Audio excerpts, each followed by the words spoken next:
जय हिंद, नमस्कार। मैं शुभम शर्मा आप सभी का एमपी एग्जाम मैथ में स्वागत करता हूं और आशा करता हूं आप सब लोग बहुत बढ़िया होंगे, आपकी पढ़ाई बहुत अच्छी चल रही होगी। बीच में वीडियो नहीं आ पा रही थी क्योंकि थोड़ा मुझे काम था, इसलिए वीडियो नहीं ला पा रहा था। तो लेकिन अब आपकी रेगुलर वीडियो जो है वो रहेंगी। और आज हम जो इस वीडियो में बात करने वाले हैं वो हम बात करने वाले हैं कि एमपी पुलिस परीक्षा को लेकर यदि आपने जो मैं बता रहा हूँ ये दो काम यदि आपने कर लिए ना, तो आपका जो सिलेक्शन है वो 100% होगा एमपी पुलिस में। कौन कौन सी दो बातें हैं? आपने देखा होगा जब भी एग्जाम का जो फॉर्म निकलता है तो उसमें आपको पता है कि हमारे जो एग्जाम है एमपी पुलिस, उसमें लाखों फॉर्म भरे गए हैं, 12 लाख प्लस फॉर्म भरे गए हैं। और सिलेक्शन मात्र कितने का होना है आप मुझे बताइए। जो सिलेक्शन होना है मात्र वो 4000 प्लस लोगों का जो है वो सिलेक्शन होना है। ठीक है, मतलब हजार में सिलेक्शन होता है और बाकी के लाखों में इसके जो है वो फॉर्म फिल होते हैं। तो इतने लोग जब जो ये लोग होते हैं वो फॉर्म फिल करते हैं, तो आप मुझे बताइए कहीं ना कहीं ये होता है कि जो अच्छा पढ़ेगा, जो नेचुरल मतलब अच्छा पढ़ेगा, जो ऑथेंटिक होगा पढ़ने के लिए, वही तो सिलेक्शन ले पाएगा। ऐसे तो मतलब 12000 प्लस फॉर्म भरे गए, हर कोई तो सिलेक्शन लेगा नहीं। जो अच्छे से पढ़ेगा और प्रॉपर पढ़ेगा और अच्छे गाइड के साथ पढ़ेगा वही सिलेक्शन ले पाएगा। मानते हो इस बात को? ठीक है, तो आज मैं ये जो दो काम बताने वाला हूँ वो बहुत ही इंपॉर्टेंट जो दो काम है, वो यदि आपने कर लिए तो आप कहीं ना कहीं एमपी पुलिस परीक्षा का सिलेक्शन किसी दूसरे से छीन के आप सिलेक्ट हो जाओगे। यदि मेरी ये बात आपने मान ली तो वीडियो पे नए हैं तो इसको सब्सक्राइब कीजिए, वीडियो को ज़्यादा से ज़्यादा अपने दोस्तों के साथ शेयर कीजिए और हम स्टार्ट करते हैं आज के इस टॉपिक को। बहुत ही इंपॉर्टेंट टॉपिक है। आपने देखा होगा कि फॉर्म एमपी पुलिस में लाखों प्लस मतलब 12 लाख प्लस फॉर्म भराए गए हैं। तो कहीं ना कहीं ये अफवाह फैलती है कि इसका जो एग्ज़ाम है वो डिले होगा, एडमिट कार्ड कब आएगा कब नहीं आएगा। तो तमाम बातें बीच बीच में अभी आपने देखा भी कि जब एग्ज़ाम डेट क्लियर नहीं हुई थी तो उस टाइम भी अभी इन्होंने कई स्टूडेंट ने जो है वो अफवाह फैला दी थी कि अब एग्ज़ाम होगा या नहीं होगा और होगा तो कब होगा। ये तमाम अफवाहें आपने देखी होंगी, लेकिन वो स्टूडेंट, उस स्टूडेंट को कोई फर्क नहीं पड़ा जो स्टूडेंट पढ़ने वाला है। जो स्टूडेंट ये स्टूडेंट वो हैं जो सिलेक्शन लेते हैं, उनको कोई मतलब नहीं है कि एग्जाम कब होगा, एग्जाम डेट कब आएगी, कब एडमिट कार्ड आएगा, फलाना ढिमकाना। ये वो सब चीज़ एक साइड में रख के अपनी प्रिपेयर को 100% रखते हैं। तो आपको भी अपनी प्रिपेयर को 100% रखना है। और ये जो दो बातें हैं मैं बताने वाला हूँ, पहली बात जो मैं बताने वाला हूँ वो बात है आपका रिवीजन। ठीक है, पहली बात आपका जो है वो रिवीजन है कि आपने जो पढ़ा है।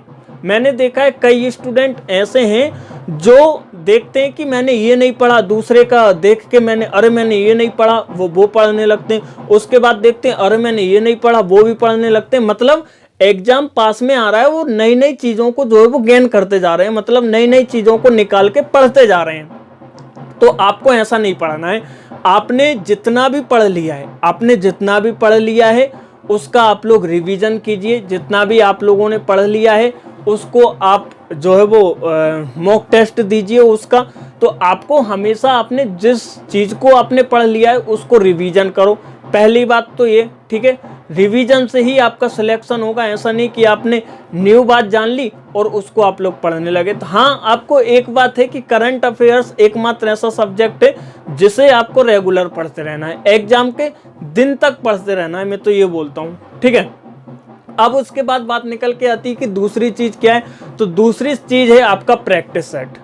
आपने जो पढ़ा है, जिस भी इंस्टीट्यूट या फिर आप, मुझे नहीं पता, जिसके भी आप प्रैक्टिस सेट लेते हैं पहले उसका देख लो कि वो प्रैक्टिस सेट क्या जायज़ हैं, क्या इसके पहले भी इन्होंने जो है वो प्रैक्टिस सेट निकाले हैं, क्या ये अच्छे इंस्टीट्यूट हैं, इन्होंने प्रैक्टिस सेट, इनके प्रैक्टिस सेट अच्छे हैं। तो ये तमाम बातें आप लोग निकालो। उसके बाद उस इंस्टीट्यूट या उस वेबसाइट का आप मॉक टेस्ट लगाओ। ठीक है, तो प्रैक्टिस आपको करना है, बहुत ज़्यादा प्रैक्टिस करना है, तभी आपका सिलेक्शन होगा। जैसा कि आप लोग मानते हैं, अभी मैं बात करूँ तो 80-85 दिन जो है वो बचे हुए हैं। यदि हम एग्जाम डेट की बात करें तो वहाँ तक 80-85 दिन बचे हैं और इसके बीच में आपको सिर्फ एक सब्जेक्ट पढ़ना है, वो है करंट अफेयर्स। जो करंट अफेयर्स में न्यू बातें आती हैं वो पढ़ना है।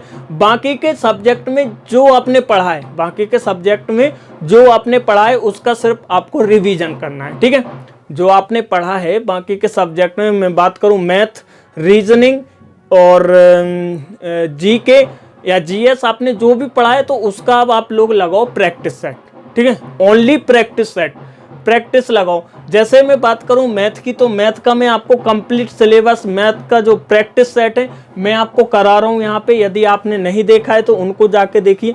बहुत अच्छे कंटेंट में ला रहा हूं जो कि फ्री ऑफ कॉस्ट रहेगा आप सभी के लिए, और मैं प्रैक्टिस करवा रहा हूं। मैथ के जितने भी इंपॉर्टेंट क्वेश्चन है उन सभी क्वेश्चन की जो है मैं आपको प्रैक्टिस करवा रहा हूं जो कि फ्री ऑफ कॉस्ट है।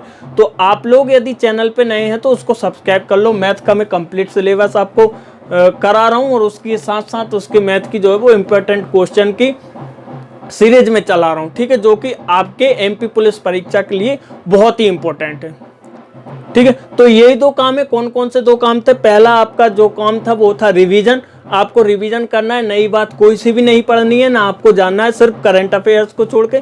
दूसरी बात जो मैंने बोली वो है प्रैक्टिस सेट। प्रैक्टिस सेट मतलब जितने भी ज्यादा हो सके आप मॉक टेस्ट लगाइए, प्रैक्टिस करिए उसकी। जिस टॉपिक में, जिस कॉन्सेप्ट में आपको दिक्कत हो रही है उस कॉन्सेप्ट, उस टॉपिक को आप लोग क्लियर कीजिए। मतलब जो आपने पढ़ा हुआ है उसका रिवीजन करना इंपॉर्टेंट है, ठीक है, और उसके बाद उनका प्रैक्टिस करना इंपॉर्टेंट है। मतलब जो आपने पढ़ लिया है उसकी प्रैक्टिस भी बहुत ज़्यादा इंपॉर्टेंट है।